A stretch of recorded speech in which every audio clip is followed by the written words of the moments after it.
Bismillahirrahmanirrahim. Assalamualaikum warahmatullahi wabarakatuh. Perkenalkan, nama saya Bakhtiar Rizky Alholik dari Prodi MPI. Di sini saya akan mempresentasikan hasil observasi di MTS atau Bogem yang berjudul Stabilitas Sarana dan Prasarana Pembelajaran di MTS atau Bogem. Yang pertama, dasar pemikiran dan kondisi madrasah. Ada 5 di sini. Yang pertama, kondisi geografis, lingkungan madrasah, stakeholder madrasah, struktur madrasah, dan manajemen sarana dan prasarana madrasah. Selanjutnya, dasar pemikiran madrasah. PLP integratif merupakan mata kuliah sebagai wujud dari Tridharma perguruan tinggi, perpaduan antara pendidikan dan pengabdian masyarakat, sekaligus ia lahir dari kesadaran akan pentingnya pendidikan dan pengabdian kepada masyarakat yang dilakukan secara bersamaan, sehingga peran mahasiswa untuk pengembangan bangsa dan sekaligus sebagai agen percepatan pembangunan terlaksana dengan baik. Mahasiswa sebagai calon sarjana dapat berpartisipasi dalam proses pembangunan dengan cara keluar dari ruang kuliah dan perpustakaan untuk mengimplementasikan teori dan bekerja nyata di lapangan. Bersamaan itu, mahasiswa melakukan pengenalan lapangan pendidikan, sehingga mahasiswa akan mendapatkan banyak kompetensi sekaligus. Kompetensi sosial, kompetensi kepribadian, kompetensi pedagogik, dan kompetensi profesional secara nyata. Selanjutnya ada kondisi geografis, madrasah atau Bogem terletak di Dusun Bogem, termasuk dalam Desa Grogol, Kecamatan Diwek, Kabupaten Jombang. Dan struktur madrasah, nomor 1, kepala sekolah yang bernama Pak Syaifuddin SPDI, dan waka kurikulum yang bernama Pak Miftahur Rahman SPD, waka kesiswaan yang bernama Bapak Muhammad Hanafi SPD, dan waka sarana dan prasarana yang bernama Bapak Rosikin SPD. Selanjutnya, lingkungan madrasah. Madrasah Tsanawiyah atau Bogem Grogol Diwek Jombang adalah salah satu lembaga pendidikan tingkat menengah pertama di bawah naungan Yayasan Menara Taufik yang beralamatkan di Jalan Kyai Haji Sobari nomor 48B, Bogem Grogol Diwek Jombang. Selanjutnya, manajemen sarana dan prasarana. Secara etimologi memiliki perbedaan, namun dalam dunia pendidikan seringkali disebut sarana prasarana pendidikan mengingat kedua alat tersebut saling berkaitan erat sebagai fasilitas pendidikan. Pengertian sarana dan prasarana pendidikan menurut tim perumus penyesuaian pedoman pembukuan media pendidikan, Departemen Pendidikan dan Kebudayaan. Dibedakan sesuai dengan fungsinya, yaitu sarana pendidikan adalah semua fasilitas yang diperlukan dalam proses belajar mengajar, baik yang bergerak maupun yang tidak bergerak, agar pencapaian tujuan pendidikan dan berjalan dengan lancar, teratur, efektif, dan efisien. Sedangkan prasarana pendidikan adalah fasilitas yang secara tidak langsung menunjang jalannya proses pendidikan, seperti halaman, kebun atau taman sekolah, jalan menuju ke sekolah, tata tertib sekolah, dan sebagainya. Di sini ada tanggung jawab waka sarana dan prasarana.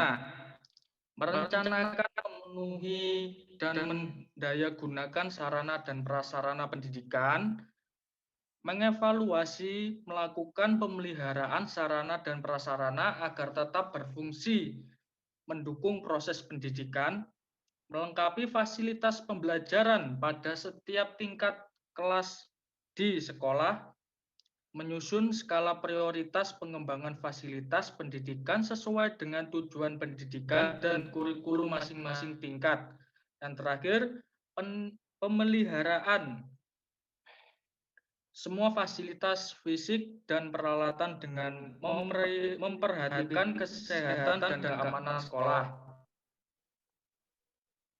Stakeholder madrasah, pemangku kepentingan internal di antaranya pemimpin yayasan, pemimpin pondok, pengelola lembaga, tenaga pendidik, karyawan murid, dan masyarakat sekitar. Pemangku kepentingan eksternal di antaranya Kementerian Agama. Selanjutnya, permasalahan madrasah. Berdasarkan hasil survei dan wawancara yang telah dilakukan kepada kepala madrasah dan wakasarana prasarana, dapat dilihat permasalahan madrasah yang ada di Madrasah Tsanawiyah At-Taufik Bogem setelah adanya pandemi COVID-19 ini, yakni beberapa guru terlambat dalam melakukan pekerjaannya dikarenakan untuk memenuhi aturan oleh pemerintah yang mengharuskan masyarakat Indonesia untuk di rumah. Tidak diperbolehkan keluar rumah jika tidak ada kepentingan yang mendesak. Tetapi di MTS atau FIK menerapkan dua sistem pembelajaran, yaitu sistem daring dan sistem tatap muka. Selanjutnya ada program kerja. Yang pertama, membuat video profil lembaga Madrasah Tsanawiyah At-Taufik. Yang kedua, observasi lapangan terkait manajemen sarana dan prasarana madrasah. Yang tiga, membuat data pengeluaran sarana dan prasarana di masa pandemi COVID-19. Yang nomor 4, observasi identifikasi sarana dan prasarana. Yang nomor 5, membuat pengelompokan fasilitas sarana dan prasarana antara yang efektif dan yang tidak efektif. Di sini juga ada pencapaian program. Ada juga target program. Yang pertama, menambah wawasan berpikir dan meningkatkan kesadaran madrasah mengenai pandemi COVID-19. Yang B, terbentuknya pola hidup sehat madrasah pada saat pandemi COVID-19 ini. Yang C, diharapkan para guru mampu mematuhi aturan pemerintah yang ada untuk melakukan social distancing. Yang D, menambah pembelajaran masyarakat sekitar meskipun sedang melakukan social distancing. Selanjutnya, tujuan program. Yang pertama, meningkatkan hubungan kerja sama yang baik antara perguruan tinggi Universitas Hasyim Asy'ari dengan berbagai instansi, khususnya lembaga pendidikan Madrasah Tsanawiyah At-Taufik. Yang kedua, mengetahui profil Madrasah Tsanawiyah At-Taufik.